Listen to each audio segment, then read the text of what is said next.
Mana nak dapat seorang Perdana Menteri yang suka belajar, yang suka bersyura, yang kecintaan kepada Islam, dibuktikan sejak zaman muda sampai sekarang? Saya tak nampak. Kita kena ingat dalam ucapan awal beliau, saya ingat lagi, menegangkan konsep Malaysia Madani itu mendapat ilham daripada Madinah, Madinatun Nabi.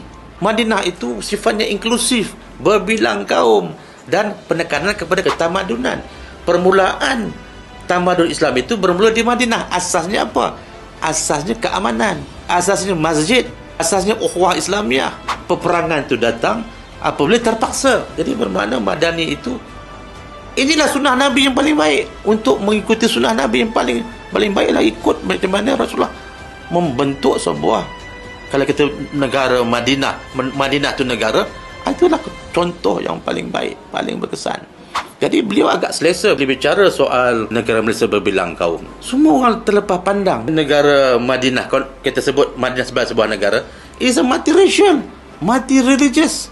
Dengan Yahudinya, dengan paganismnya, dengan Islamnya. Dia memula mempersaudarakan antara Muhajirin dan Ansar. Maksudnya apa?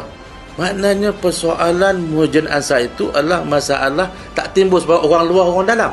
Ini orang luar, ini orang Mekah, ini kita orang Madinah. Dileburkan dengan konsep persaudaraan, mu'ahah kata orang tu, dalam konteks mempersaudarakan Muhajirin dan Ansar. Selesai masalah orang luar, orang dalam. Kemudian mengadakan piagam Madinah, membuat pact dengan bukan Muslim. Itu juga lah mewujudkan ke mana suasana damai. Dan yang ketiga, masjid. Masjid itu pusat pentadbiran. Masjid itu bukan untuk lil muslimin. Masjid itu adalah pentadbiran umat, rahmatan lil alamin. Rahmatan lil alamin maknanya seteruk badawi yang tak reti adab kencing dalam masjid, menggambarkan bahawa everybody is welcome. Pembesar-pembesar Najran datang untuk berdiplomasi, datang ke masjid. So masjid sebagai tempat menzahirkan ayat wa ma arsalnaka illa rahmatan lil alamin, bukan lil muslimin.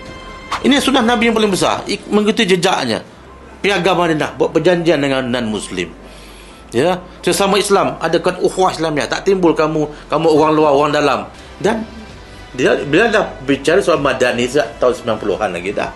Sejak 1995 mengadakan seminar Madani di Jakarta, bincang soal konsep Madani. Ini bukan benda baru. Bagi saya tak ada sebab untuk kita menolak. Dari segi perspektif apa pun nak mengatakan ini daripada faham sekular jahiliah, ini satu perkara yang tak benar. Dan beliau sentiasa merujuk kepada ulama-ulama. Dia nak cek.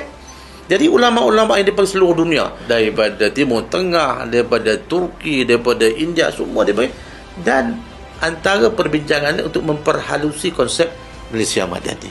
Dia antara orang yang paling banyak merujuk, paling banyak bersyura, paling banyak bertanyakan hal-hal tertentu. Dengan Syekh Yusuf Qaradawi, Ghanushi, sebutlah Syekh siapa semua, daripada Sufi sampai kepada siapa-siapa, dia akan sentiasa belajar.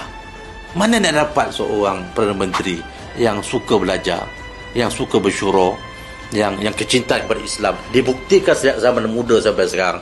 Saya tak nampak.